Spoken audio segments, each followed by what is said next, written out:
So I have to tell you something. Okay. So this was supposed to be, you know, your player interview for me and Jesse to talk to you about like 10 levels of Cyrus and how she was created and all this fun stuff.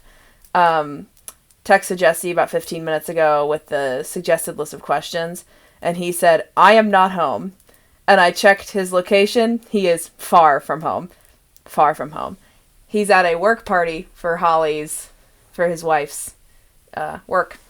So, Mhm. he hates you, and he went to go get milk, and so it's just me and you. Ring, ring, ring, ring. One second. Hello. Hey, just checking in. We're supposed to be doing that player interview you talked to me about. Oh shit. Um. Yeah, dude. I'm in a tanning bed, 2 hours from my house, Cabo. So, ooh, yeah, I don't think I'm gonna be able to make that little player interview thing. So, listen, never claimed to be father of the year, but I sent you that card for your birthday. That was, I didn't have to do that, and the phone works both ways. So, you know, but hey, listen, I'm gonna get some milk, and I'll be home like eventually in a year or two. You're supposed to be back last week. Yeah, Daddy gets caught up in work. I think you're going through a tunnel. Bye, sweetheart. Welcome to Josie's play interview. There's a few uploaded before this. We're just here to talk to Josie about what it's like to be halfway done playing Cyrus. Um, we've been playing Cyrus for what, a year and a half now, since like I think session 0 was like end of 2023. It's now the beginning of 2026. So it's pretty crazy, actually. Um, but yeah, this is just we're going to talk about Cyrus's journey from creation to now. Hit some of those key highlights of Cyrus's character and just chat a little bit. Have a few rapid fire questions for you. Some looking forward questions as we go into um, level 10 officially. And then we'll get out of here. So. Um, what do you remember about how you joined the campaign? I had close to zero D&D experience. I think that we had played one game, just the two of us, in your backyard. Um, and you just texted me and you're like, "Hey, what do you think about joining this D&D campaign? It's going to be 1 through 20." And you had to explain to me what that was because I had no idea. Um, and you're like, "What if it was kind of loosely based off Avatar: The Last Airbender?" I was like, okay, you got me there. That sounds interesting. And you just started explaining about the different countries you had going on, the um, different ideas. It was supposed to be like really political. The whole group was supposed to come together and basically travel around the world together. It's like, this sounds amazing. I'm in. I don't know where to start or where to begin, so we started up a character sheet. I had really only played magic users before this. I've played a few bards, I believe. Um, so we settled on fighter just based off of what everyone else had. Of course, I think I said bard first. Um, but we settled on the fighter. I started getting into it, and I realized it was really interesting, and I started looking down the line of what it would turn into, and I settled on Fire Genasi because I liked the elemental part of it, and we just kind of went from there. Yeah, and I think by the time you were early enough in the process that we had paired people up, and so I knew who my six players were gonna be, um, and so I knew that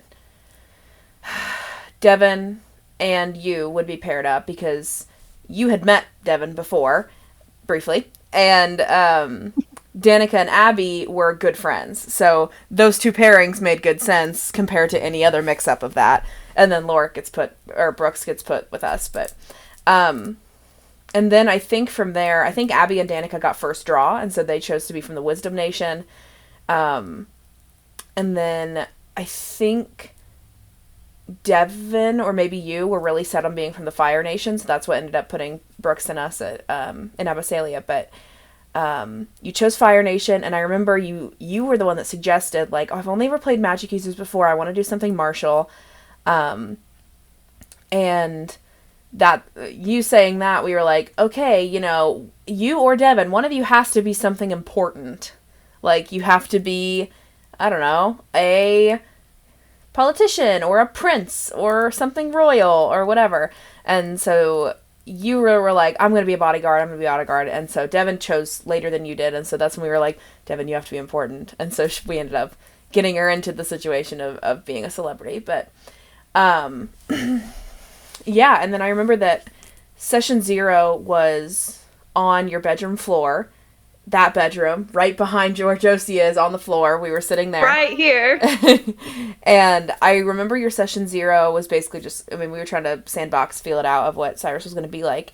And I just had you, like, you woke up drunk on the couch, and then some guy, like, knocked on your door, and he needed a corrupt politician gone, and you're like, yeah, whatever. And we just kind of, like, role-played that scene out, and that was the very first taste of Cyrus. And then I don't think we actually roleplayed you and Bart together until session 1, because our all together session 0 was like everybody's little vignettes of how they got to the funeral was Maverick and Theo traveling on horseback, Maverick being told he has to go to this funeral, picking Theo, they go, and then Lorik and Kiana being introduced to each other, they go. And then it was you waiting in line to interview for the guard position, and then you went, I'm not waiting on this line. You went to the very front and you interviewed and you got it. And that was where that one ended. And then it was them telling Bart, hey, you're going to go perform at this funeral, it'll be awesome. And he said, am I being kicked out of the band? So that's all that I really remember of our session 0. But yeah, and then we immediately dove in, and for somebody who had never played D&D before, or had played very little D&D, talk to me about what it was like to come in swinging as this, like, anti-party character, this character that didn't want to be here, didn't really care to be friends with any of you guys. Like, talk about what that was like. Well, I want to say it was a little hard for me to get into the mindset of that, and I feel like sometimes we all struggle with getting into our characters, but it was especially hard at the beginning because it's just completely opposite from my personality. I mean, Cyrus is she's so isolated, she's so, like, unfriendly and rash and very just argumentative, and she's not really caring about what's going on in the story, which is completely opposite from me because I constantly want to figure out what's going on. Like, I want to find out the facts, I want to talk to some NPCs, all this kind of stuff, and Cyrus is just not interested in that.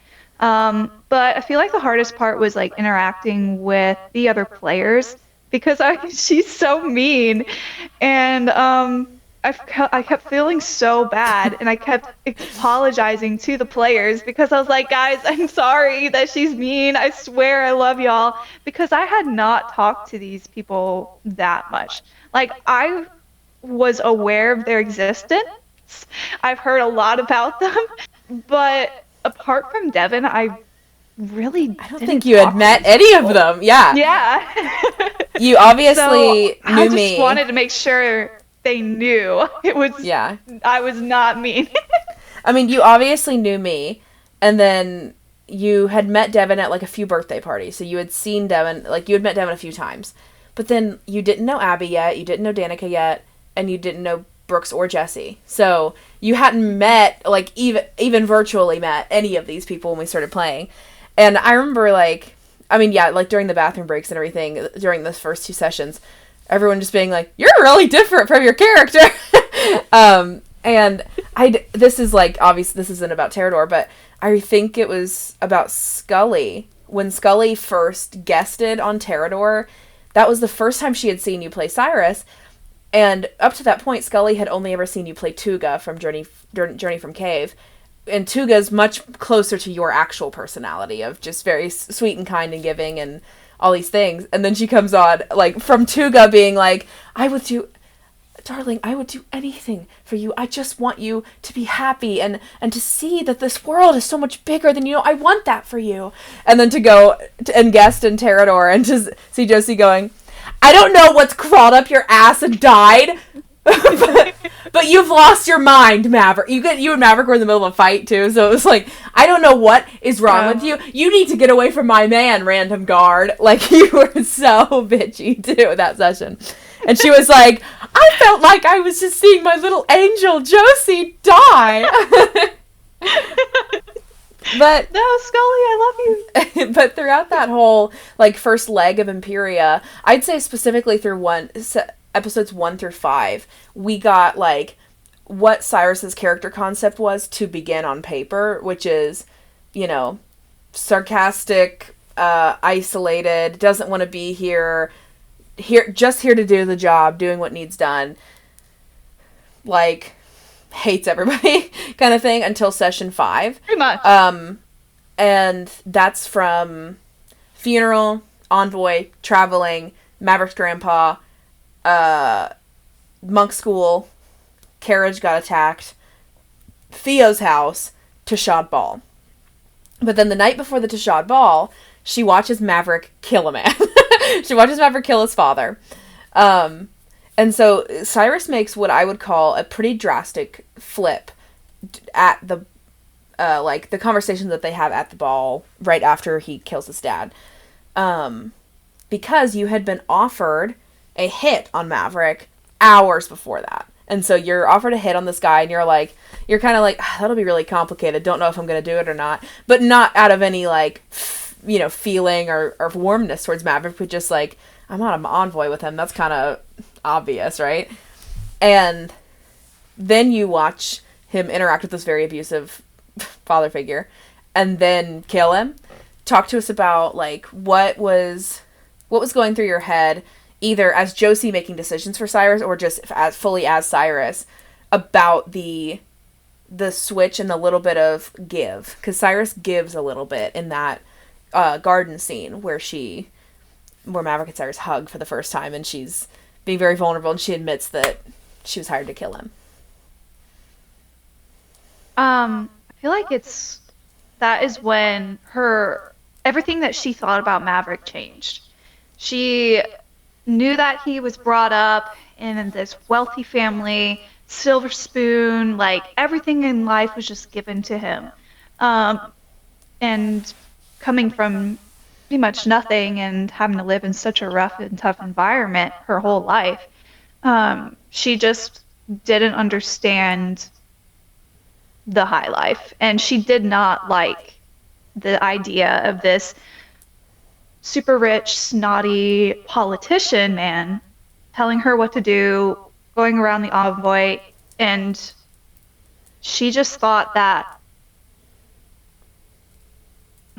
he was just so set up in life, I guess. But once she saw what really happened within the household, I feel like it started to change a little bit. Seeing the mom, seeing the dad, like, and meeting the grandpa, I felt like made a big impact as well. But actually stepping foot into the home, she realized that maybe they weren't so different. Maybe backgrounds don't matter as much, especially whenever you have two super like abusive, father figures in your life. She kind of related to that. And seeing him go from this perfect image, I guess, to murdering the person closest to him, or one of the people closest to him, I think that honestly worried her, because she knows what happened to her. She knows what path she went down on. And small part of her knows that she's miserable, but she doesn't really know how to get out of that. So for her, this was like the first step into like disaster. And she wanted to prevent it. She wanted to make him realize that like this was bad. You can't go down this path. Like I don't want this for you. It's not good. And she wasn't really thinking about it. She wasn't thinking about what she was saying. She just was so, I guess, shocked by it all. And then when she kind of got it all out, because she doesn't really trust people enough to connect with them on that level, she was kind of, her guard kind of came down a little bit, I feel like, and she let herself be a little emotional because all of a sudden that first kind of wall comes down and the stuff that was behind it that you didn't really know was there kind of comes through. And I think that she still regretted it a little bit afterwards. This was not, supposed to happen. This was kind of strange and new, and she hates both of those things. But it was a big step for her, and I feel like that really cemented their relationship going forward. Yeah. And like I love the comparison between, silver spoon or dirt floor abuse. They're both are still abuse, and Cyrus was pretty caught up on the wealth disparity and the power disparity that it was easy to just assume that like his life would be perfect and everything. And yeah, I like this idea of like that was a crazy 48 hours for Cyrus. Like, hey, please kill this guy. I don't know, it's kind of complicated, but I'll think about it. And then you see he's a lot like you. And he does this kind of crazy dark thing that like in one way feels very Devin? Oh. We are filming a player interview. Fuck, I fucked up. I was gonna say boo and then leave, but it wouldn't do it. That's okay. She's so beautiful. So anyway, she watches Maverick do this she watches Maverick do like this very crazy thing that like in one vein is very like kind of sadistically satisfying to kill your abuser, to watch someone kill their abuser.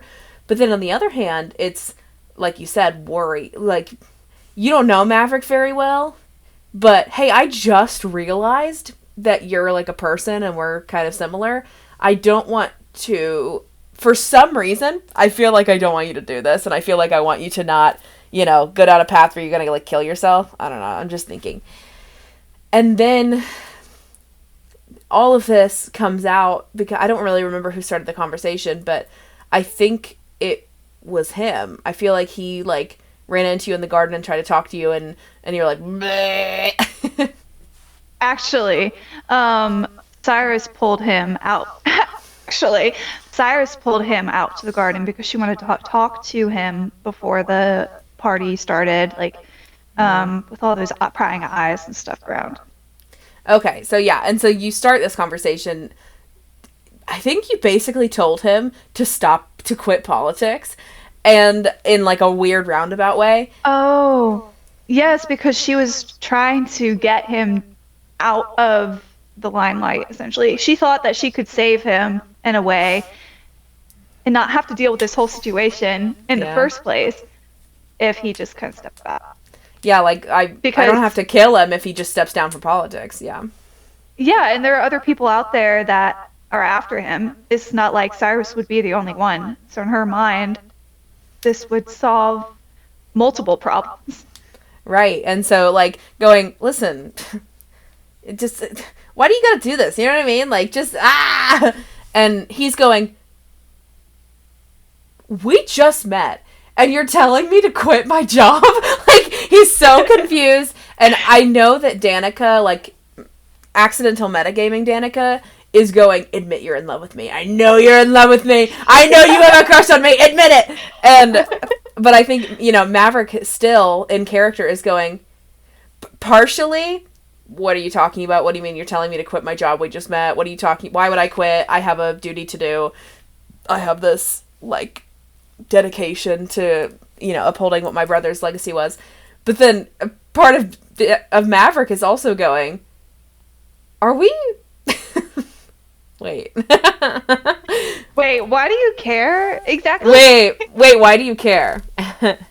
And he says that at some point. He goes, yeah, I get your logic. I get, all the logic that you're saying about why it would be better for me to quit. I'm wondering why you care. Why do you care about this at all? The first conversation we had was fighting over a biscuit. And that conversation was, I remember, the session was supposed to have ended far before that, and I was just going, for an hour while you guys were going from killing Dad to talking to, yeah. And I just remember being like, I didn't know D&D like this actually existed. Because I had never played anything like that before. So that was, oh my god, so good. And listening to the two of you go back and forth where as Danica's prying, or as Maverick's prying into Cyrus, seeing him real life chip at those walls, right? And Danica told me afterwards, we got on the phone sometime after that session, and she said, I think Maverick is really confused by the end of the ball because he's never hugged a woman and then not slept with her within 12 hours. So he was very confused why this, vulnerability came down. You guys, had some kind of physical contact, and then that was the end of it. I remember him saying he was very, Maverick was very confused by that. But that scene has my favorite Josie line, which Josie hates it, I think.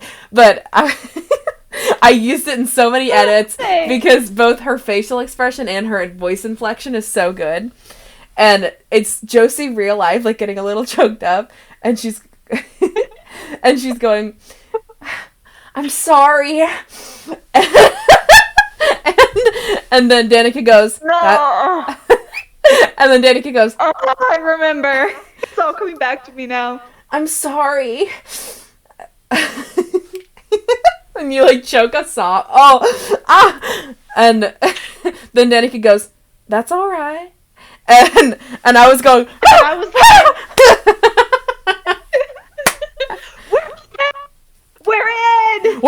we're in. And that's that I'm sorry is right up there with Abby's I'm sorry to her mom, a session before that, when her mom yells at her and she goes, I'm sorry.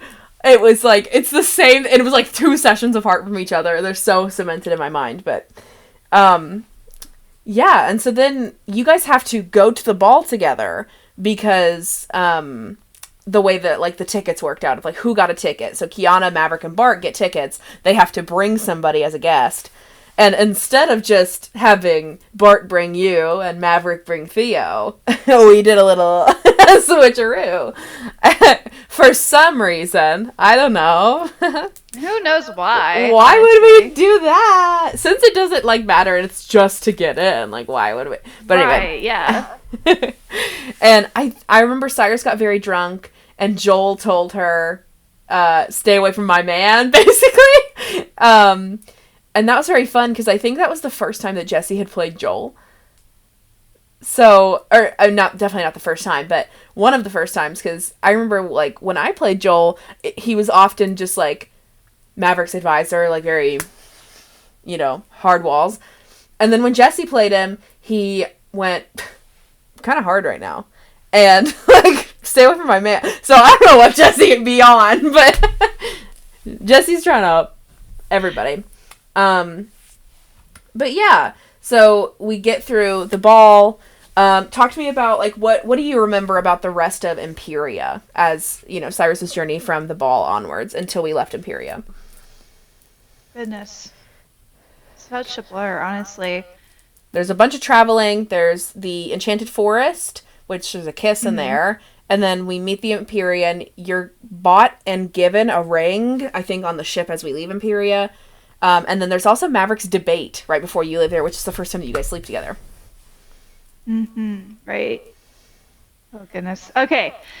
Yeah, we're traveling a lot, going from, library to library.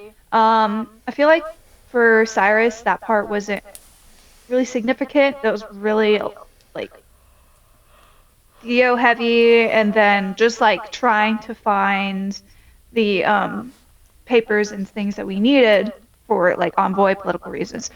So I feel like the next thing would have been the forest. Like,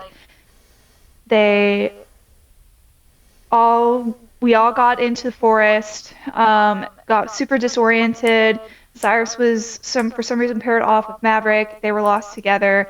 And I feel like finally, for some reason, Maverick learned a bit about Cyrus. And I feel like this was really good because Cyrus is just now finally at level 10. I feeling like starting to give a little bit more.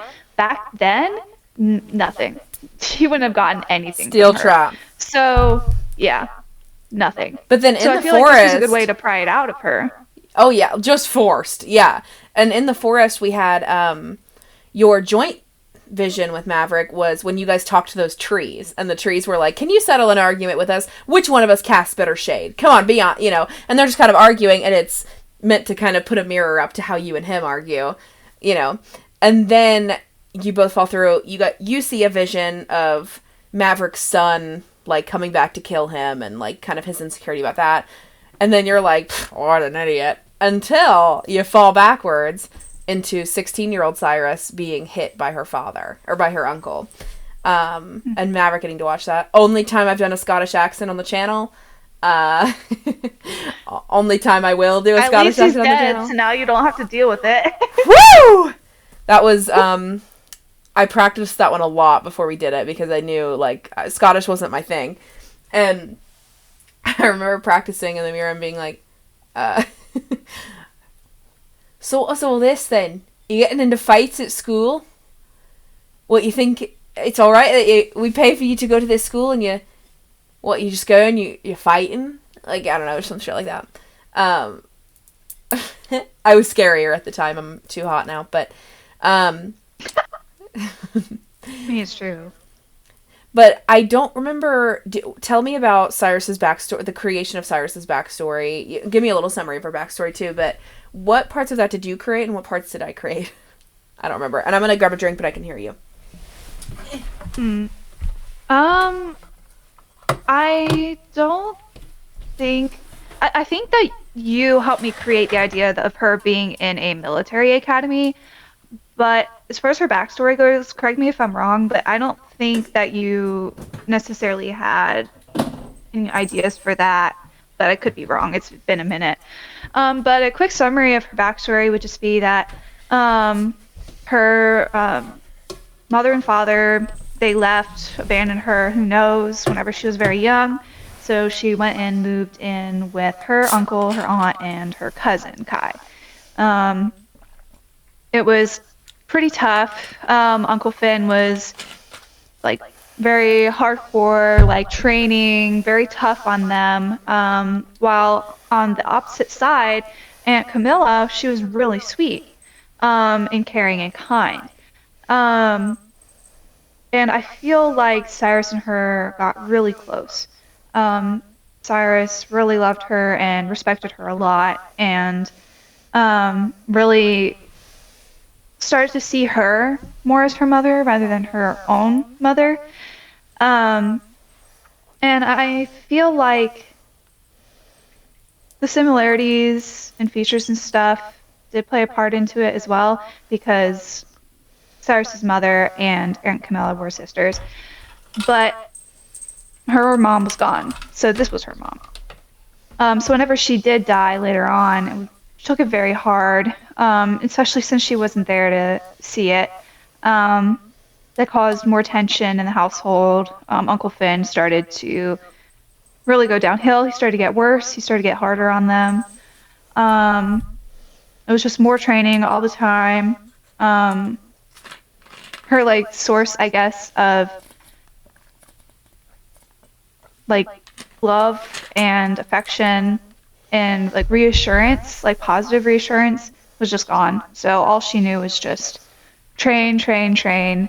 And it kind of started to fall back into what she had remembered from her childhood. And I feel like it was a little bit different with her cousin now. But fast forward to that, they have like a training accident where she gets her scar. We all know about that. Kai accidentally slashes her in the face whenever they started using real weapons. And then they started the academy. Cyrus did not like it. She hated it from the start, but I feel like she tried to make it a little bit better with some friendly rivalry with her cousin. And it was the same old drills, training. That was basically all that she knew. She didn't have much free time. Hi, kitty. Until she had enough. She dropped out. Kai ended up graduating. Mind you, first of all, I want to hear about the teacher. Second of all, Cyrus graduated, we've said, was going to graduate top of her class. And she dropped out or purposefully flunked out, like, right before she would have graduated. So. Mm-hmm. I feel like, yes, part of it was out of spite for her uncle, because she despised him, let's be honest. Mm-hmm. He was not a good man. He was kind of abusive, and it just wasn't good. So part of it was out of spite, but also I think it was her kind of acting out as rebellion, because she wanted to take a little bit of control back of her life, and she was starting to get a little bit older. She was starting to think a little bit more for herself, and she had no idea what she was really going to do, but this was not it. She learned what she needed to learn. She was going to use those skills somewhere else where she could control what happened rather than being within the government control. So she learned everything she needed to from that place. She learned that she was the best, and she was towards the top, and that's all she needed. So she dropped out. Kai was very upset with her, but he graduated, and soon after, Kai and Finn, they were supposed to go on some sort of mission, and they were supposed to be back, but they never came back. And Cyrus has been trying to figure out what happened to them ever since. She suspects that something fishy has happened. She's never really trusted the government or cared about anything that they stand for. So she just kind of went into a dark place, and she's been there for a really long time. But I think that this envoy has been really good for her and has started to bring her out of that. Yeah, and so obviously she fell into crime after Kai and Finn went missing, though, as well, right? Just kind of started hanging out with their own crowds. She didn't start off right away as her own, standalone person. She had no experience in this underground world. So she probably just started out, hanging around the places. She was in a low spot. She didn't really care. She wanted to be as far away from anything that reminded her of Kai and Finn as possible. So that would have been where all the low lives were, the darker parts of town. She probably started doing some odd jobs. She started talking to people at the bars, helping them out whenever there were some incidents that they needed to take care of. And she started to gain respect. People started to know that she was trustworthy. She was the no questions asked kind of person. She'd get the job done, reliable. And I feel like for a few years, she was just kind of playing off of her connections, or those connections introduced her to people, and after a while, she just probably started to get recognized, the executioner. She didn't name herself that. I feel like people started giving her that name, and she just kept it, and decided to use that name and that fame to move on her own, create her own little group, very small, and where she could control everything. And that's just how she wanted it. Yeah.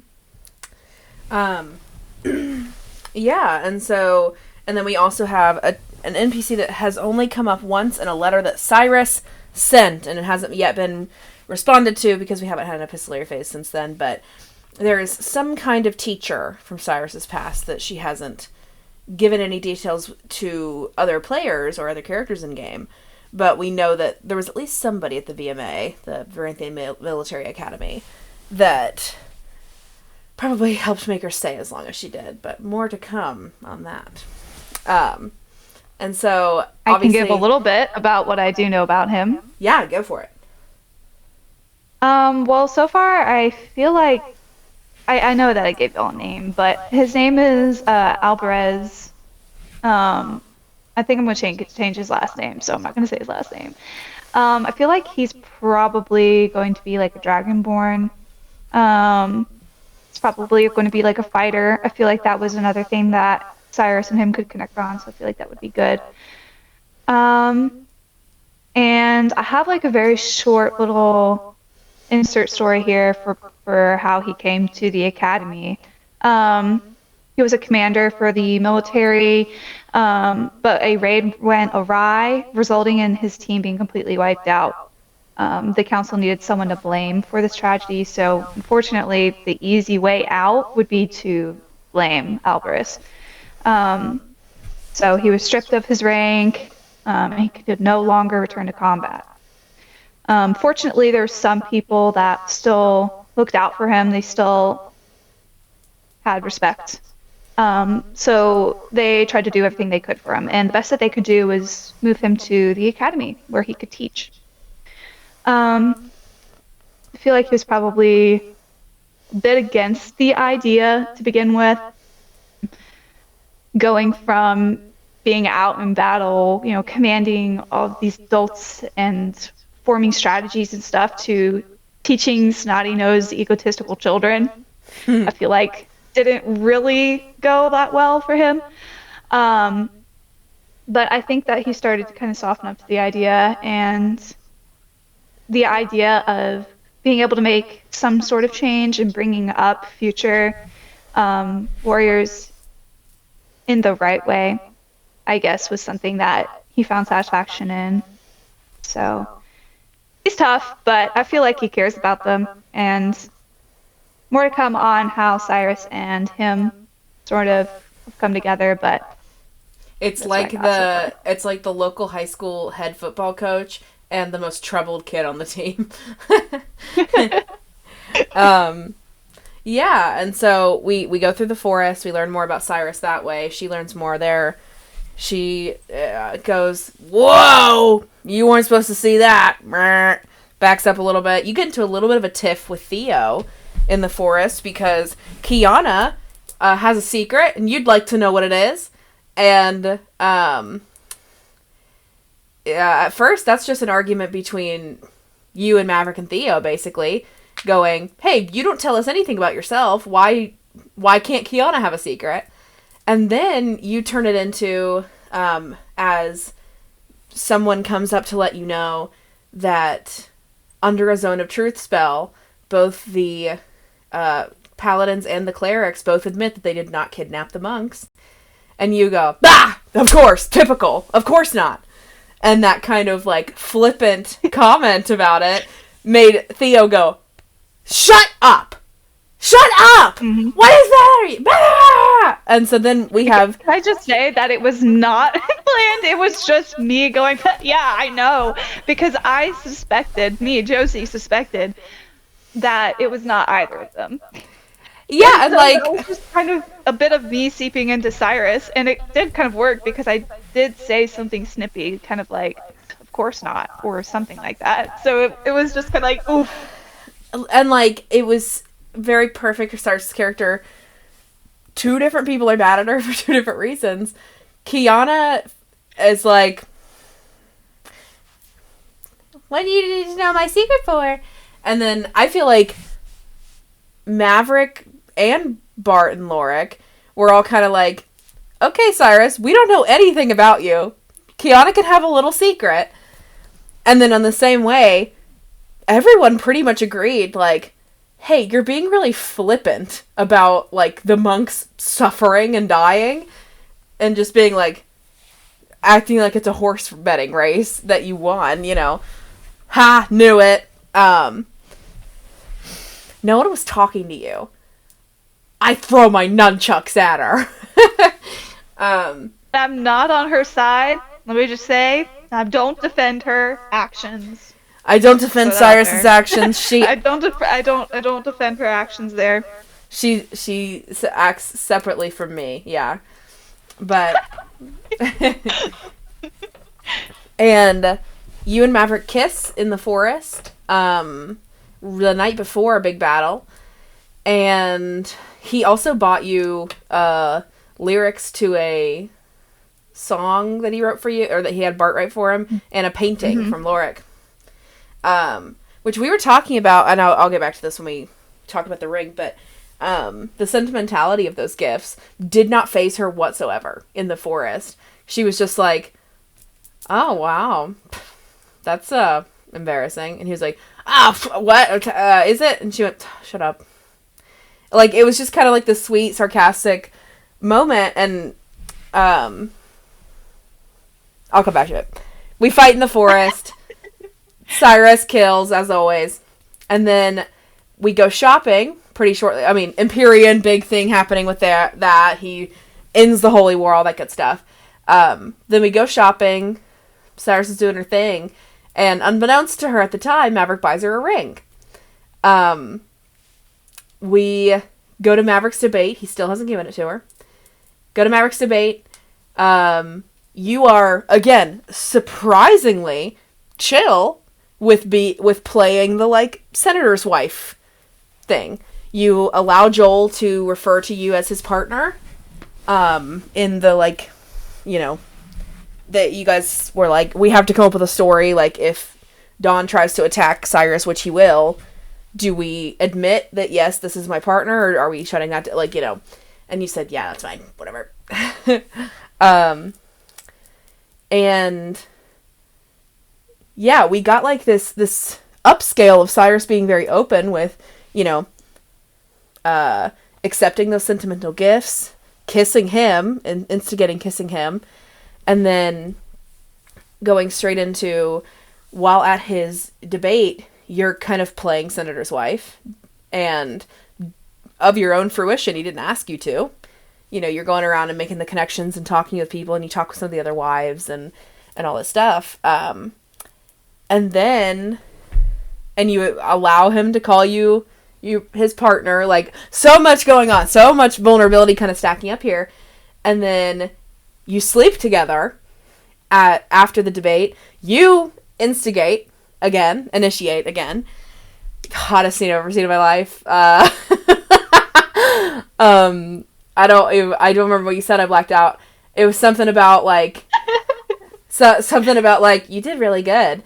And he's like, you know, I tried. And you go, I mean, like, are you proud of yourself? And he goes, I'm proud of some of what I did, but are you proud of me? Is that what matters? And you go, Cyrus is on something. I must turn on a fan. Hold on. Cyrus was on something, man. She was like, hang on. I think, honestly, I'll wait till you come back.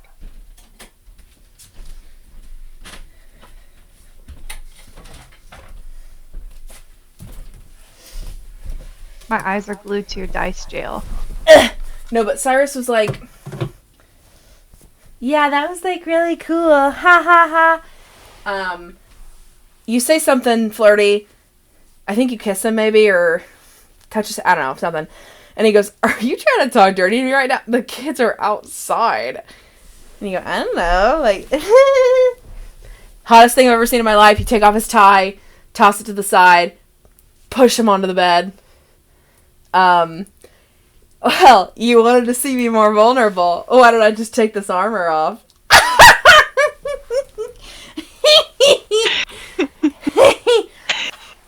But we can come back to that in a second. Anyway, all this vulnerability ramping up. You are going up, up, up, up, up, up. It's stacking. So Maverick is like, hell yeah. And he gives you this ring, actually, I think on the boat as you're traveling to Abyssinia, or maybe once you're already there. And you go, oh, ah, okay, that's nice. And he goes, don't you want to wear it?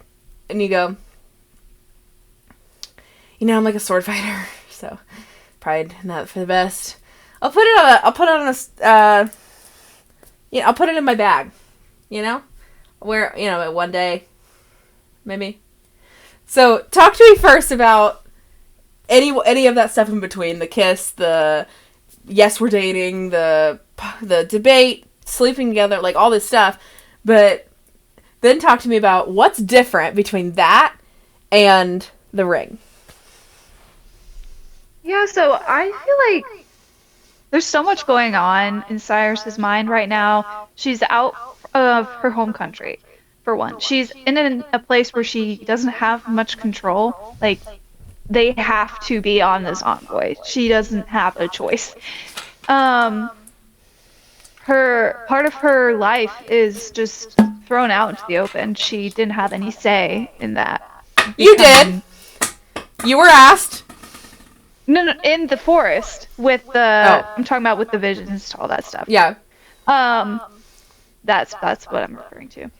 All that stuff. So she was in a state where she didn't have much control. Also, she has a bad habit of finding things to distract her. And I feel like at this point, she saw this pretty boy, and thought, hey, maybe this isn't such a bad distraction. You know, as they started to learn more about each other, she realized that they weren't really that different. So, hey, let's just have some fun while we're here. It's not going to last that long. Eventually, we're going to go our separate ways. I'm going to be back in Varanth, and he's going to be the senator of, you know. So, it'll be over. It'll be cut clean, done. So she was just kind of going through the motions. She wasn't really taking it seriously. She didn't realize that he was taking it seriously until... And whenever the ring came up, she's like, oh, crap. Wait, this is like, he's trying to make this for real. This is an actual gift.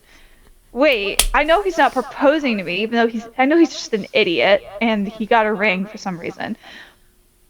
But Cyrus kind of saw it as like, I don't know what she thought at the moment. She just was caught off guard. So I was wondering, because I did Danica's interview, and I talked to her about the same thing. And I was curious if it was about, like, the material disparity between you two. Because you did, like, for some reason, him hiring a bard to write you a song and hiring a painter to make you an art piece of whatever didn't bother you and didn't seem real, but then a ring he got from the jeweler did. And Danica and I were talking about maybe for Cyrus that was from, like, haha, my summer fling, like, these kind of expressions of love that don't really mean anything. Like, you know, he didn't pay Barter Lorik very much to get it done, you know, like it was just kind of this in-house little thing, versus he purposefully went to a jewelry store and paid a substantial amount of gold, like it was nothing, because to him it is, to buy you a material wealth thing that is not useful, not sentimental, not utilitarian at all. Like, it's very frivolous, and it's the kind of thing that you might buy for a senator's wife, just because you got the money and you can. And so we were thinking maybe it was this reminder for Cyrus of, like, what am I doing? He's rich and powerful, and, like, yeah, any street bum back in Varanth could write me a love poem or paint me a picture when we're having a little summer-long fling. But he's buying me jewelry just because. Like those other senators buy their wives jewelry just because. Yeah, it was just kind of like a big oh no moment. Like, Uh-oh. And also an uh-oh of like, he's in love with me. Oh no. He thinks we're dating. I thought we were gonna like have fun for a summer.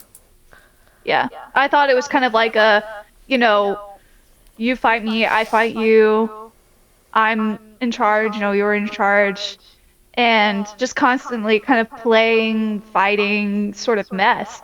But it did just kind of suddenly become very real for her.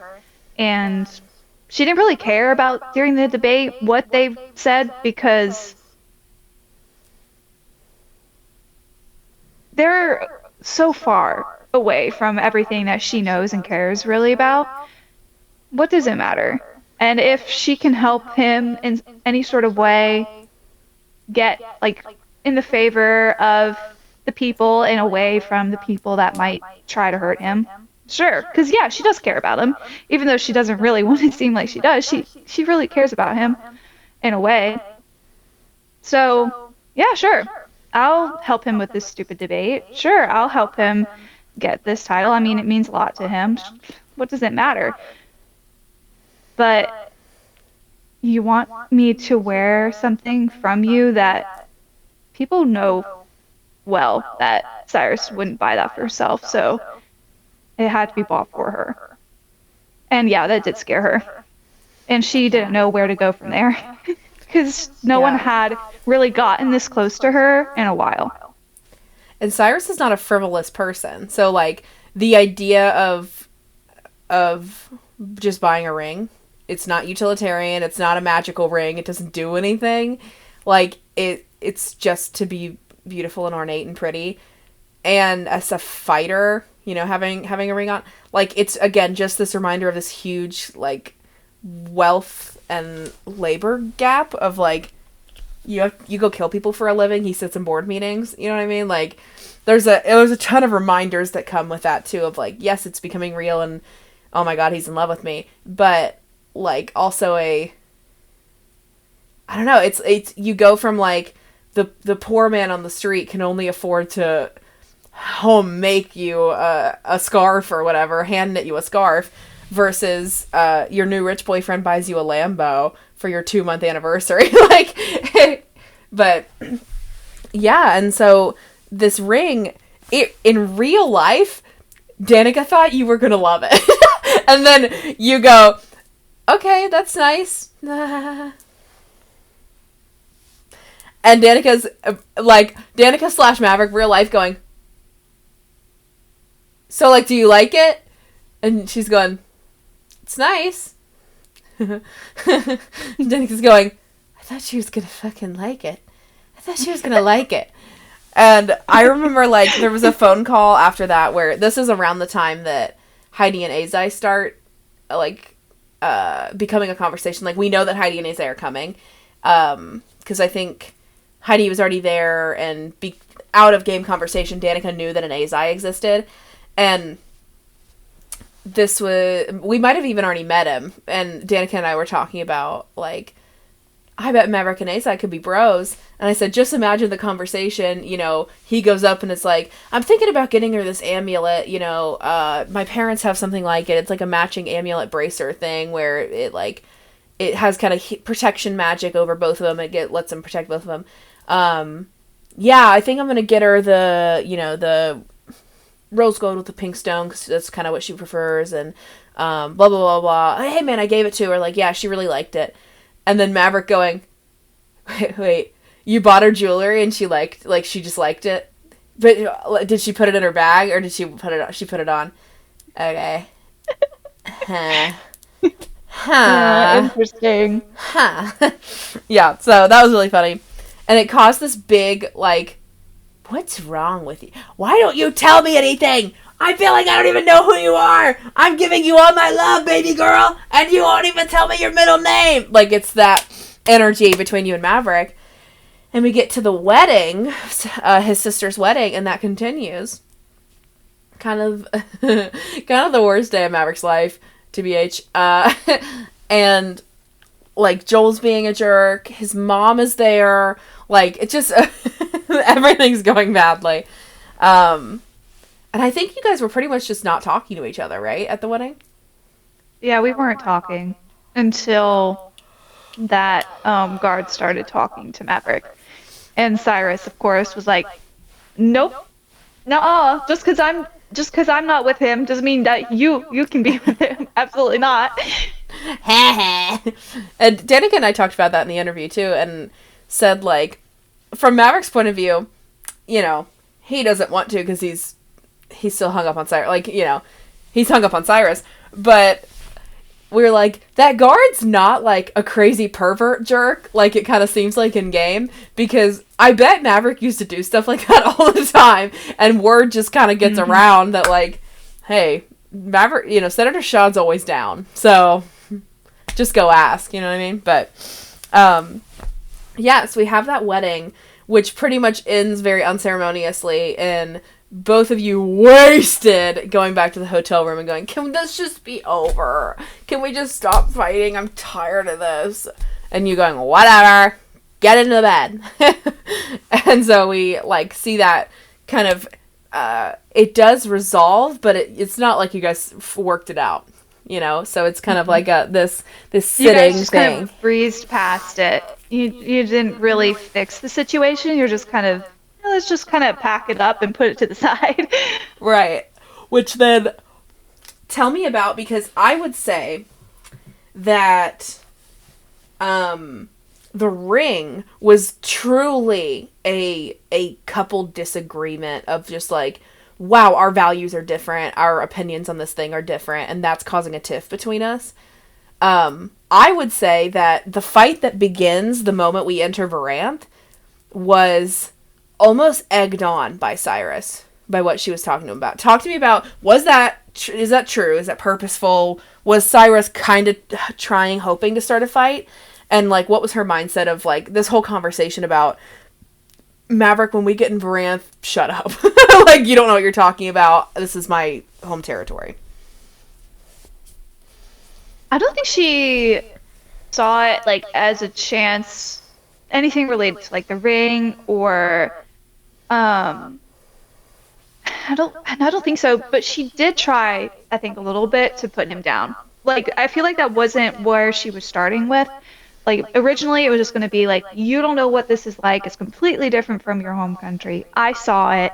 I'm from here. It's completely different. You want to keep your head down so that you don't stir up trouble. We don't need you getting killed. And also causing more trouble for me to clean up. I feel like she was just trying to, like, put herself up higher in that moment, because she knew that Maverick was right about everything that they had argued about before. And this was her chance to kind of put herself back on top, get that control back a little bit.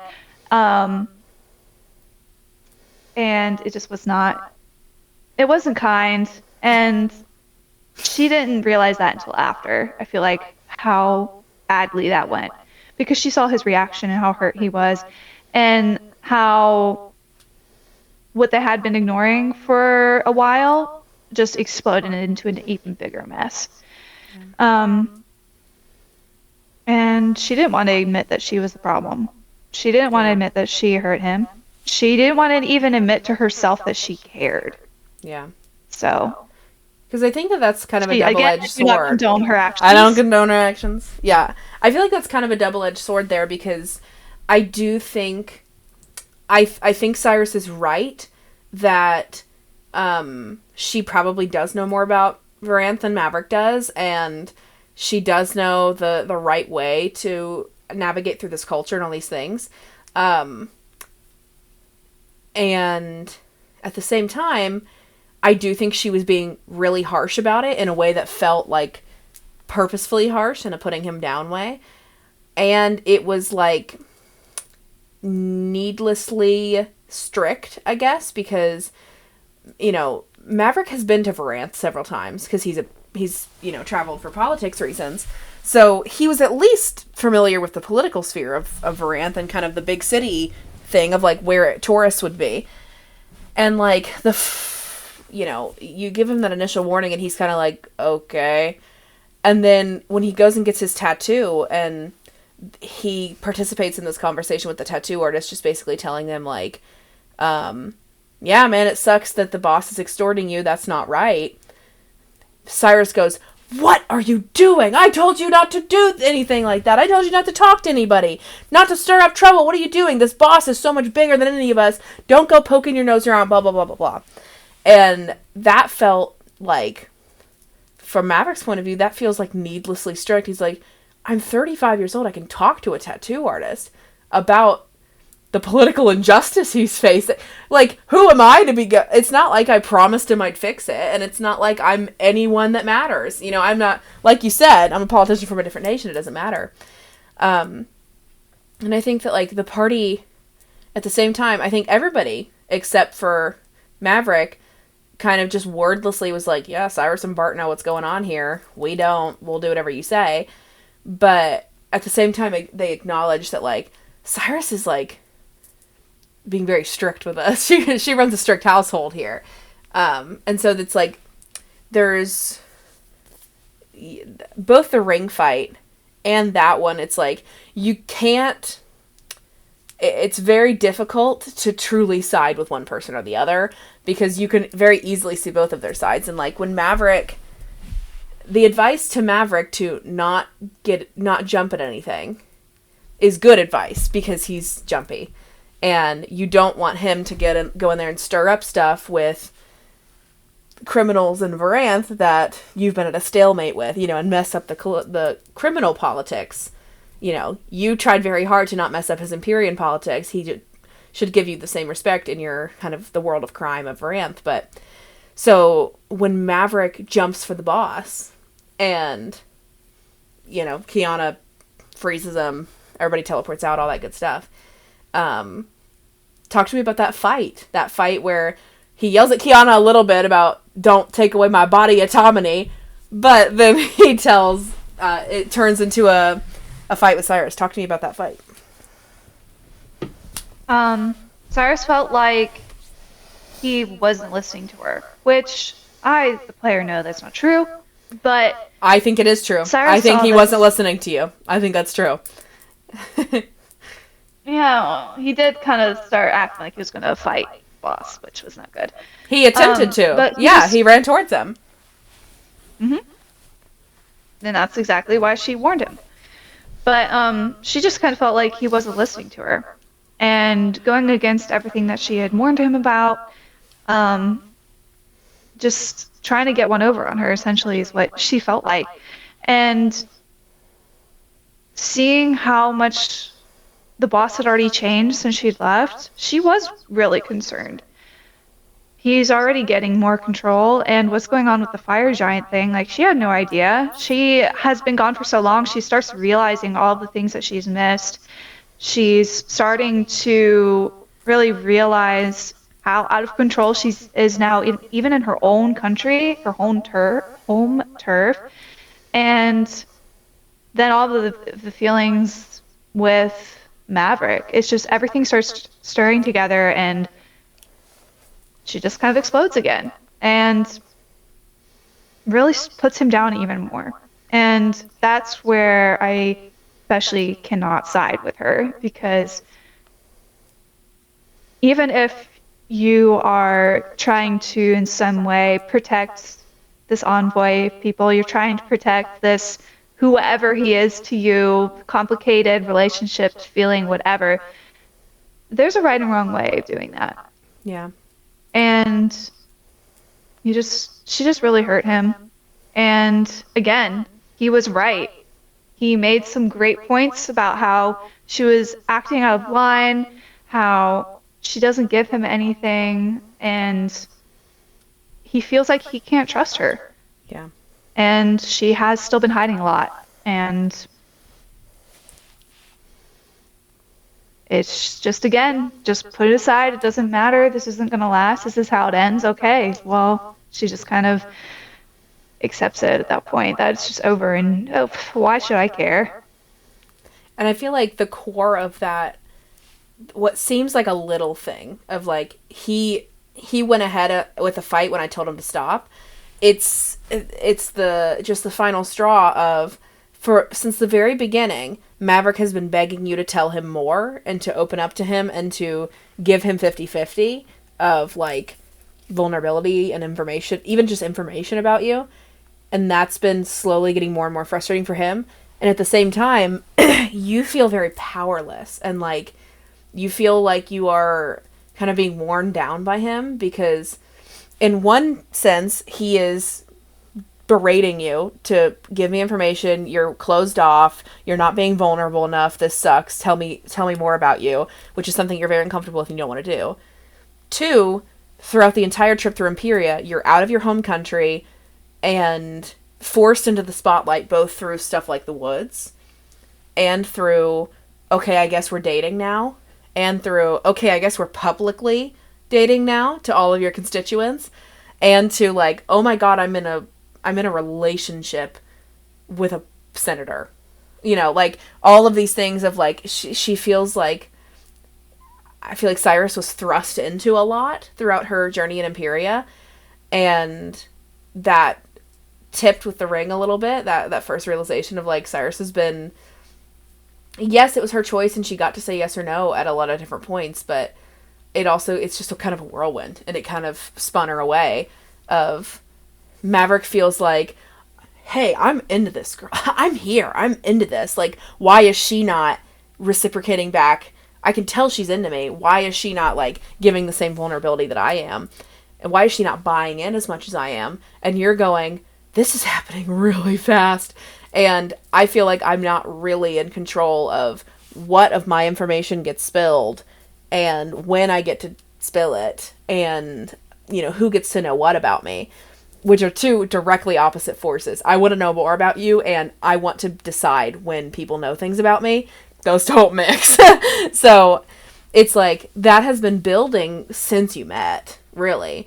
And it just culminates with this final, like, Cyrus has kind of flipped it. She's doing a little bit of a power play to, okay, we're in my country now, so we're back to me knowing everything, and we're back to, you know, you're gonna be the one who doesn't know what's going on. Haha, right? And then it culminates into this terrifying scene where I don't think I was definitely not DMing because I was Kiana.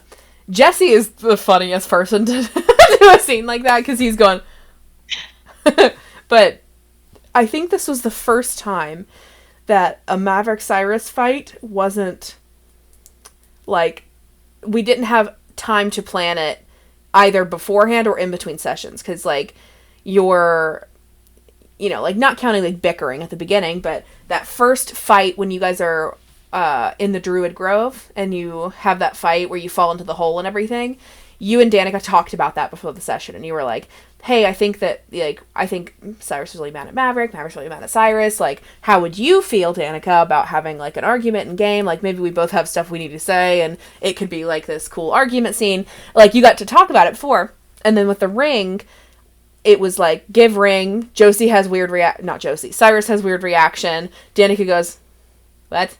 And then I think it was, like, in between those two sessions, you both had time to think about it and probably text about it before the next session, fighting about it at the wedding, or the session before the wedding and then the actual wedding.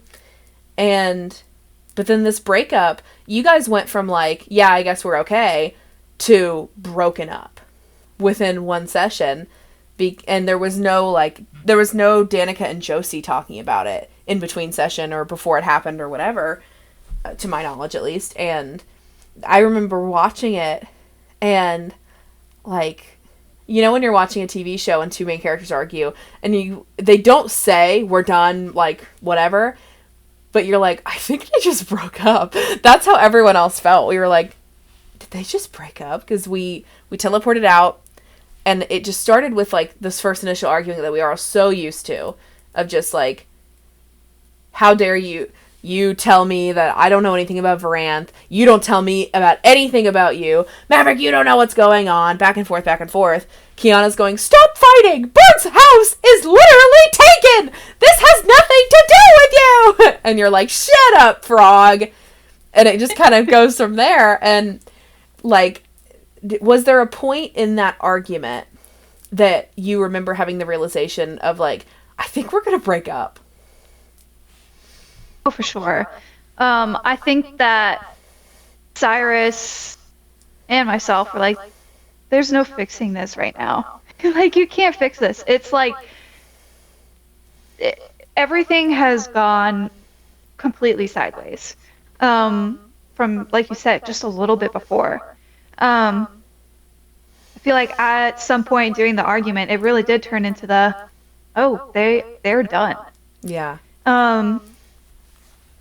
I think that she contemplated giving back the ring, but I don't think she ended up giving back the ring. But I feel like her taking off, because at that point she had it around her neck, I believe. Her taking that off and putting it in her backpack, again, I feel like was also like another, wow, this is official. Like, we can't meet in the middle. Like, both Cyrus and Maverick are on completely different sides. They can't meet each other's needs. They're too hot and heavy right now. Like, yeah. And it was honestly really sad because Yeah. I love them together, even though they're at this point they're super, super toxic. Yeah. I wanted them to work because Maverick is Cyrus's hope to opening up. Like, Yeah. Maverick had already gotten her to do so much, which it doesn't seem like a lot, but for her, it was a lot. Yeah. And whenever that kind of slipped away, she did feel that. Like, she was like, oh, I lost another. Oh, well, you know, why should I care? It's always happens. It is what it is. Yeah. At least we're still the envoy together. And then it started to, we went into hell, and that wasn't true anymore for a while. He was dead. Yeah. He was gone. And like there was this moment in the fight when I think everybody like started paying attention again, and it was when, because Maverick and Cyrus fight so much and had been fighting so much that I think everybody else was kind of like just like a little bit like, yeah, normal Maverick and Cyrus scene, classic. Here they go again. Let's laugh at, like, and almost, you know, thinking about it comedically, like when you guys just have little quips back and forth, it's very funny, and so everybody's kind of laughing. There's a moment when everybody's kind of like, ha ha, and it's when you say, are you done? Classic Cyrus quip, always gets them, very funny. And then Maverick goes, you can see Danica's face go, fuck you, and just go ham on, for like a 20-second rant, just, fuck you. You don't know what the fuck you're talking about. I'm gonna go sit with Bart. Fuck you. Die. Like, and he just goes on this like 20-second angry rant about basically, you don't know what you're talking about. You just always have to have the last word. You just gotta keep talking, huh? You just gotta keep on talking. And you're going, bah, bah, bah, bah, bah, bah, bah, and he's going, bah, bah, bah, bah, bah, bah, bah. And then I remember he says, I'm gonna go sit with Bart. Fuck you, die. He might not have said die. I might have added die. But he did. I remember he said F you. And then he goes off, and I, like, 4 seconds of silence where everybody's going, oh my god. And, yeah, done. And then, like, the next day, no talking about it, doesn't matter, we go into hell. So Cyrus is one of the few that make it through hell the entire way, no hiccups. And that would be you, Heidi, Azai, Bart. The Varanthians, right? Because both Abyssalians immediately croak. And Theo dies and then comes back, so she's missing for the middle, and then Maverick is behind you all the whole time. Talk to me about hell a little bit. What was your journey like through hell, and then, like, how does that connect from fight with Cyrus, or, like, break up with Maverick, hell, character development, Maverick dies, more character development, and then eventually getting him back? Yeah, they didn't really have any time to talk in between. Not that I think that they would have anyways, but they go for that big explosive breakup, which I remember now because yeah, I do remember Maverick getting extremely heated, as he should have been. Let's just say, yeah, to the point when Theo she decides to die, and Cyrus is going from this, man, we're really mad at each other, frick, hate him, bleh, to, oh my god, how do I fix this? Maverick was a mess. She didn't really know what to do. I remember you patted him on the back. Yeah, she just tried to be a support, I guess, silently. I don't think she really did or said a lot, but she tried to at least stand a little bit closer beside him. Yeah. And that just kind of, I think, really showed that they still did care about each other, and he did lean a little bit into her, even though that they had just had that argument. And it just goes to show that they do have a connection with each other. And then it moves on from that to hi,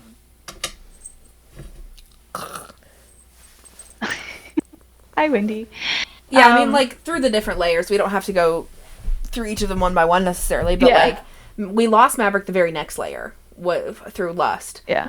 And yeah, start there with like Cyrus's anger about that, and then she has to follow Heidi and Azai as they fall in love, and admit love to each other after having just lost Maverick twice.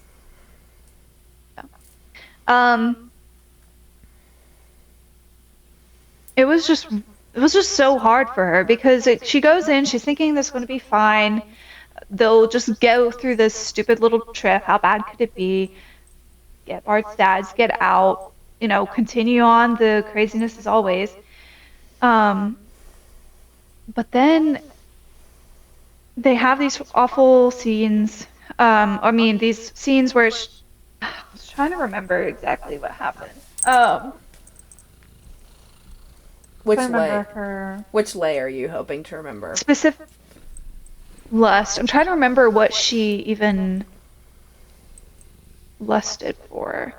I genuinely don't remember. I don't remember either. It doesn't really matter. Basically, she got through that. Everyone started waking up one by one, like, oh, haha, Maverick's the last one. Of course, and then, right? Yeah, of course. Gotta go tell him that I beat him, right? And then she realizes that he's not coming back. Yeah. And she is kind of in denial first, stages of grief. That no, this isn't what's happening. He's gonna wake up any second. To trying to pick him up and forcibly bring him out to the next layer. He doesn't make it through. He's gone. I don't know where he is, what's happened. And she just feels so empty. Like, before with the argument, yeah, they were done. She did lose that connection, that chance of, like, love, but he was still around. He was still alive. Like, so what? It's just classic Cyrus, screwing up another relationship, pushing someone else far away. At least he's still there. Didn't kill this one, too. To, he's gone, and there's nothing I can do about it. It's all my fault. And I feel like that quickly changes into anger towards him. She doesn't let herself sit in that sadness of, this is all my doing. This always happens. I can't put any energy into something when it's always taken away. To, what would he have left me for?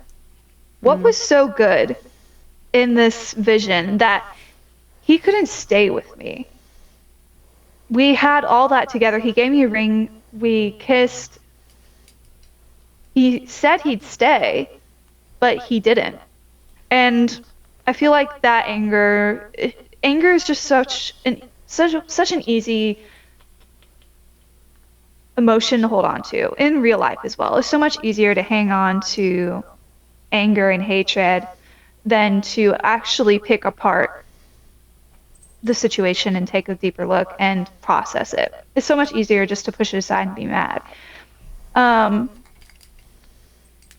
but as they started going further, it just started getting harder, and it started getting harder. And they were getting to the point where it was like, we need someone to try and keep this together. We need to get forward in one piece. Hopefully everyone else is okay, but we can't keep losing people. And I think she started to kind of turn towards, I need to protect them. I can't let anything happen to them too. We need to just make it through. And she started to really realize how much she cared about these people, how much they have struggled and their secrets, and that maybe Cyrus has been acting a bit unfair. It's not, these people didn't have the perfect pretty life that she pictured them to have. They all have very real demons in their closet, like she does. And she didn't want to lose any more of this dysfunctional family that she's made her own. So they just kept going. And at some point, I feel like another big turning point for her was whenever they got stuck in another layer where she kept seeing that vision of Maverick. And she... What is it that you want from me? I get it! He's gone! And he's not coming back! He didn't love me like I loved him. Exactly. There's nothing else I can do about it. We're gonna get an Oscar! I remember that. But no, it was electric, Josie. I was pet sitting at the time. I wasn't even in my own house. I was in a weird setup. I'll never forget this. Long as I live, I had just been like hyping Devin up to DM for the first time, and then I literally like boots the house rock down, or whatever it is the drag queens say. You were literally like, I could see you physically getting angry. You going, "What is it that you want from me? What is it that you want? I get it! He's gone! And there's nothing I can do about it! He left! He doesn't love me like I love him." And I was like, there was enough of a pause before you said he doesn't love me like I love him, where there was just like a 5-second pause. And you can hear in the video that I go, like I'm about to, because I was about to narrate a moment for you, and I was about to break in and start DMing and go, "Cyrus, you know, think about this and this and that." And I was going to try to guide you to this, you know, you're in love with him thing. Didn't need to, because then you finished my sentence for me and said, "He didn't love me like I love him." And I went, you could see me go. And I think like me, Devin, and Megan are all going for like 45 seconds straight as you keep going. And Devin goes, "I don't really know what to do here." And I go, "I think she passes. I think she passes, yeah." Imagine if Devin was like, "Anyway, so the vision starts over." She just would have she just laid out on the ground and just been like, "Just take me, I guess. I don't know what else the fuck you want from me." But it was really like a moment where she had a moment to just kind of yell into the universe. And say out loud everything that she had just in that moment. Up until that moment, until it came out of her mouth, she didn't know it was true. Yeah. And she just started to, I guess, she just realized she had to let him go. She didn't know if he was coming back. She realized what she missed out on. She realized how much she took him for granted. That she did actually truly love him. Yeah. And yeah, I don't know where that came from. Josie just started talking, and That was again, awesome. it just made sense, I guess. Yeah. And so then we finish through hell and have this final battle and all these things, and you guys get out. And that first night that you're resting at the camp kind of thing, this is when Maverick comes up while you're still asleep and kind of just like sides up next to you, grabs you from behind. And I remember, like, I don't know, I think it was a mix of, like, Josie didn't know, but also, obviously Cyrus didn't know if this was a dream or not. Definitely assumed it was a dream, but I think, if I remember correctly, Josie also kind of thought that we were gonna be pranking her, and it was, like, a vision of Maverick and not actually Maverick. And you go, it's up to when he's literally, like, talking to you from, like, kind of nuzzling into your neck, and I say something about, like, you feel a breath in your neck, it has to be, and it's life. Like, breath that can only be life. And then we have this beautiful moment of you turning on, Maverick?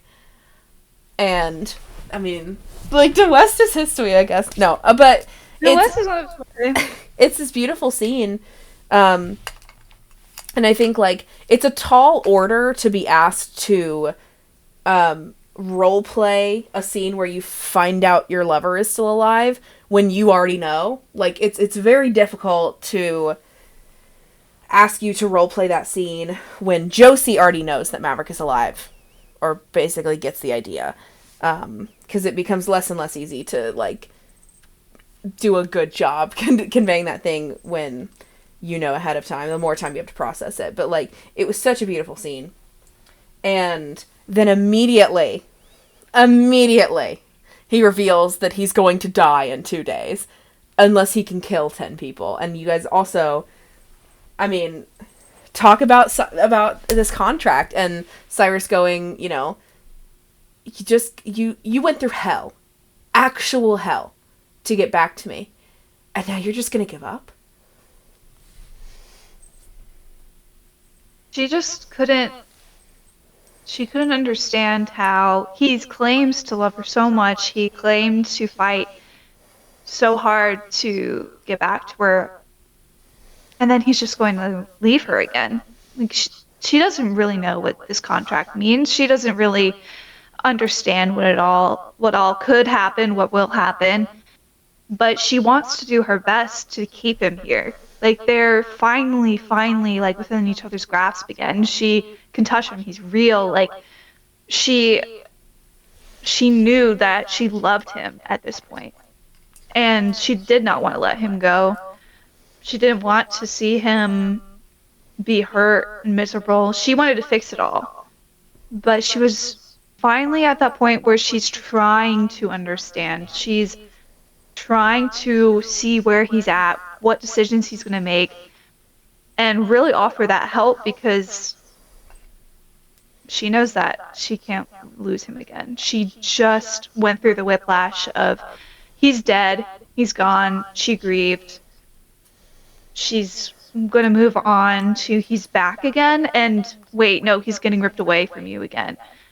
It was just so emotionally exhausting, not to mention that they were all physically exhausted and a lot of them were injured. It was just too much to process. So she was going to fix it. She was going to have a solution. It was all going to be okay. He didn't have to worry about it. He didn't have to get his hands dirty. Cyrus was going to take care of it. And whenever she comes back and has some people that she rounded up, Auric has some people, and he's just gone, and they find that note. It's just, she sees him on the ground again. Oh my god. She sees him on the ground again. And she's like, I didn't actually escape hell. I didn't actually escape that vision. I'm still there. And it was just,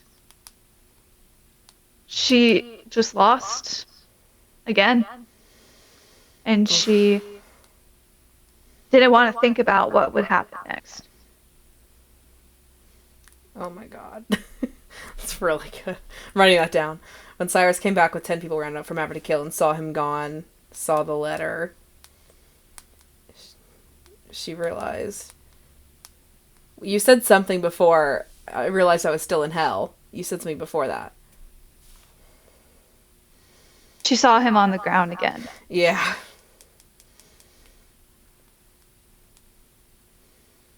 Wow. Um,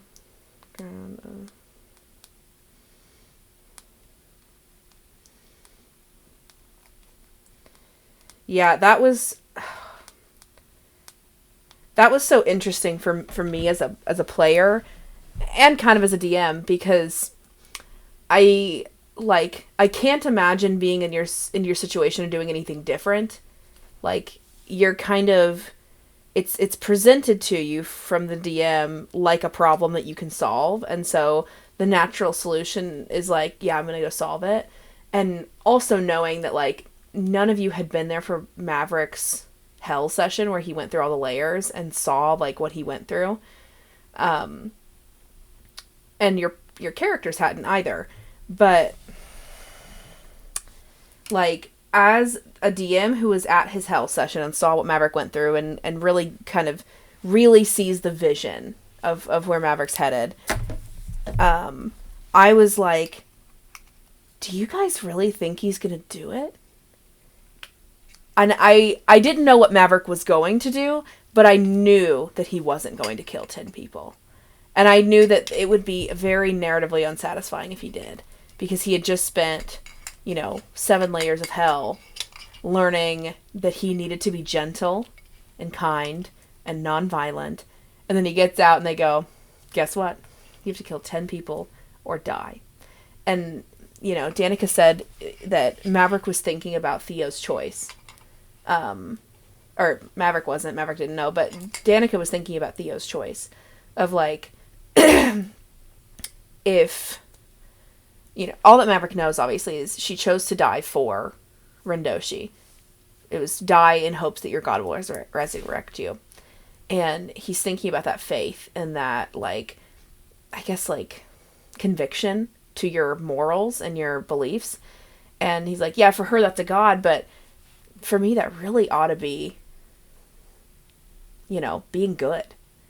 And if being good is not a cause that I'm willing to die for, I'm not really all that good. And so, like, knowing, everything and seeing that session, as a DM, I'm going, do you guys think he's going to do it? And that's why, like, I think even in game, I said, you guys can text me whatever ideas you want to do for how you're going to save Maverick. But I was like, I can't go through and roleplay all of these knowing that it's going to mean nothing. Because I knew, think that like... Cyrus knew that, too. Yeah. Right. I think she knew that he wasn't going to do it, especially after that conversation where, like, she was like, are you just going to give up?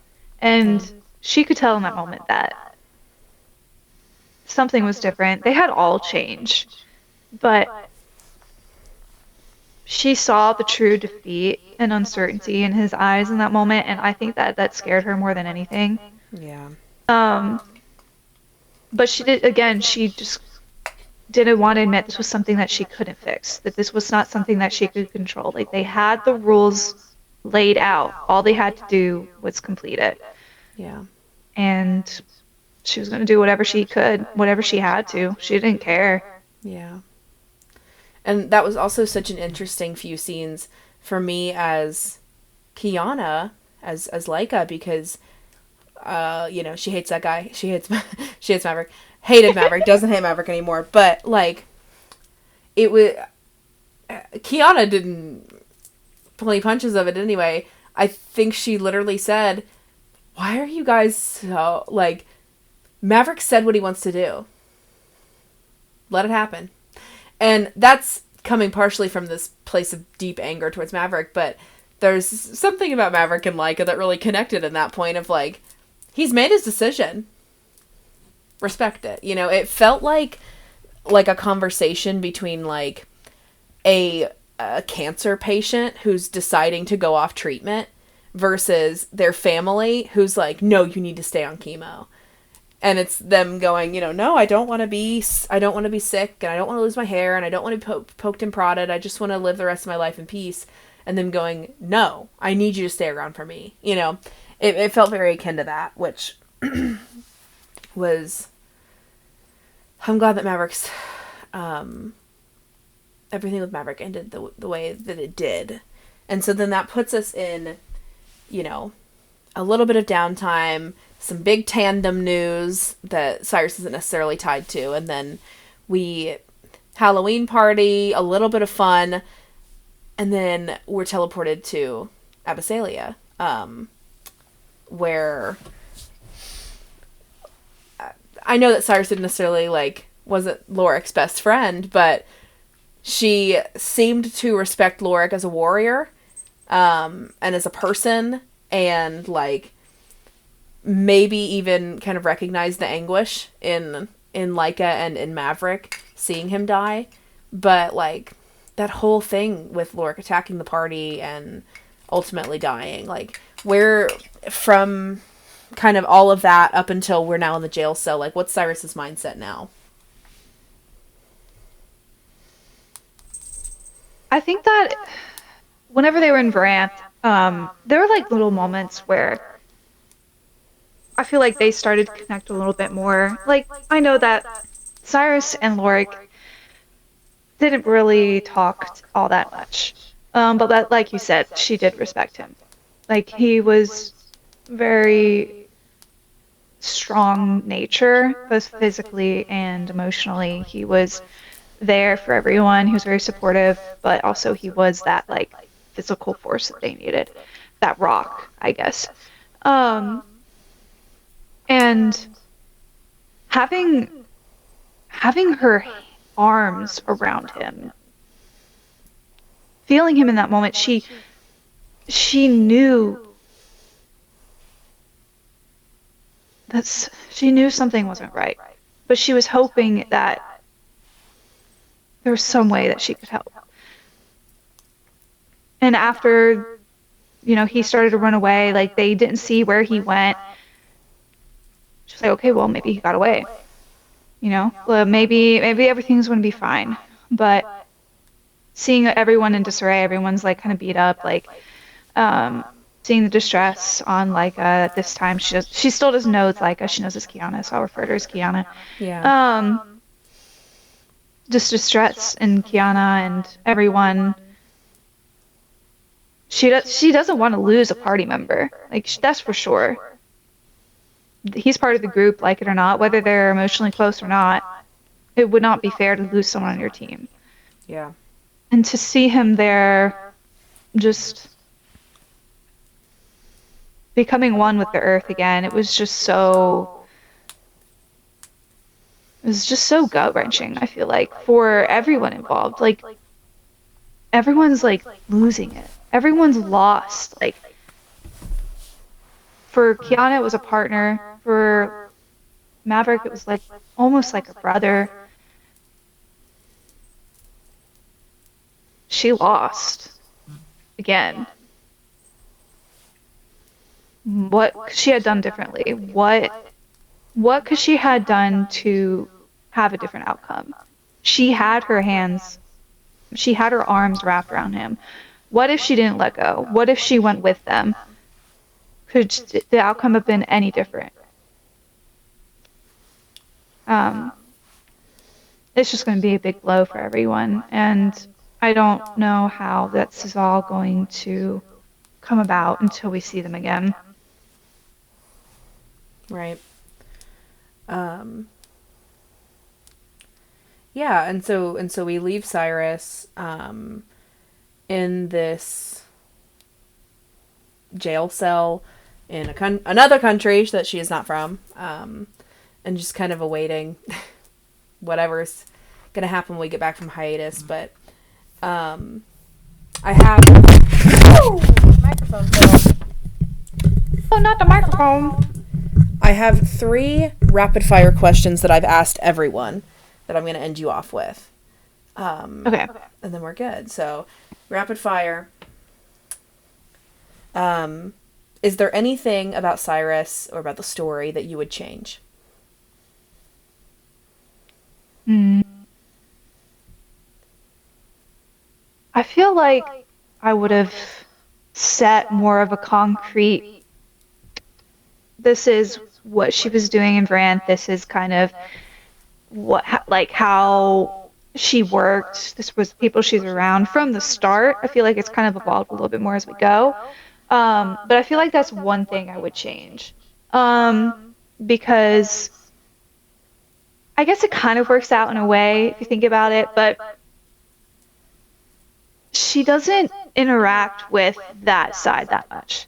Like whenever they leave, she sends like one letter, two letters back and forth to Troy, but that's about it. She doesn't know anything about what's going on back at home. She has no connections into that. She's supposed to be like this boss in some way, um, but she doesn't check in on her underlings. Like, yeah, they can run it without her. They don't need her, but I wish it was kind of just more cemented so that she could have, like, I don't know, interacted in that more, I guess.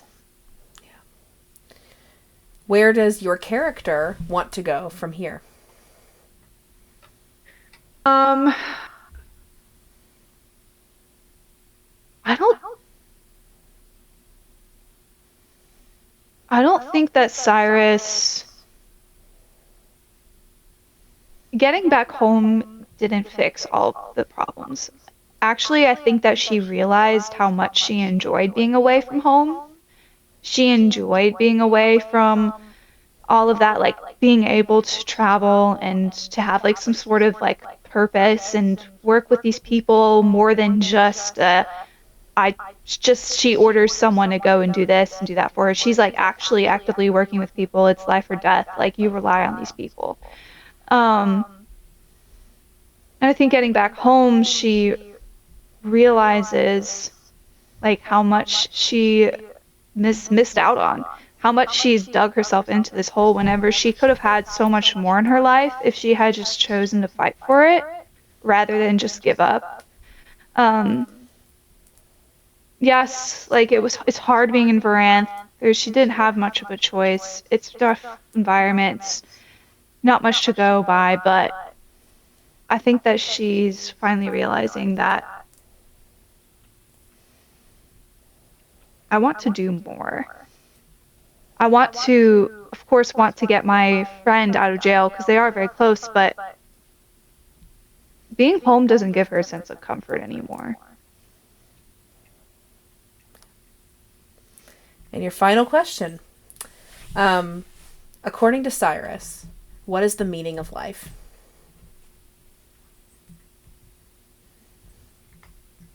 Now, Cyrus, current Cyrus, what is the meaning of life?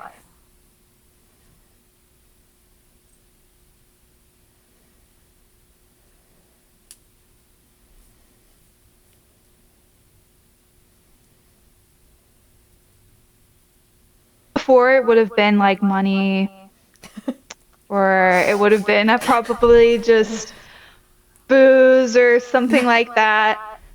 Now I'm not gonna go as crazy as to say, oh, it's love and oh, it's friendship. I don't think she's there, and I don't think she'll ever will be, but maybe in a sarcastic way. But I really feel like it's the journey for her. The purpose of life is the journey, the adventure. She had never left her hometown, like her home country before. This was her chance of getting out there, seeing what the world was really like, learning about how different countries worked, how other people worked. Yes, there were troubles and like conflicts and like fights, and she did enjoy the fights, but I think it was all just the thrill of the journey for her. She liked the bit of unexpected that she got because life had become so like repetitive. Like it was just you're home, you lay on the couch, you go to the tavern, you do a job, you live off that money for a while, and then you just rot. And just this miserable cycle on and on and on and on and on. So I think it's just the journey. All right. Well, we have 10 more levels of Cyrus to see. She's only halfway there. So let's see how that journey goes on from here. If you liked talking to Josie a little bit about Cyrus, if you've enjoyed how Cyrus has grown from level 1 through level 9, you can give us a like, comment, subscribe, do all of that cool YouTube stuff. but we should be back for 3 more player interviews after this, and then we come back officially from hiatus. We start filming in March, so you guys should probably see that by April. But thanks, Josie, for being here and talking about Cyrus a little bit, and thank you all for watching. See you later. Bye.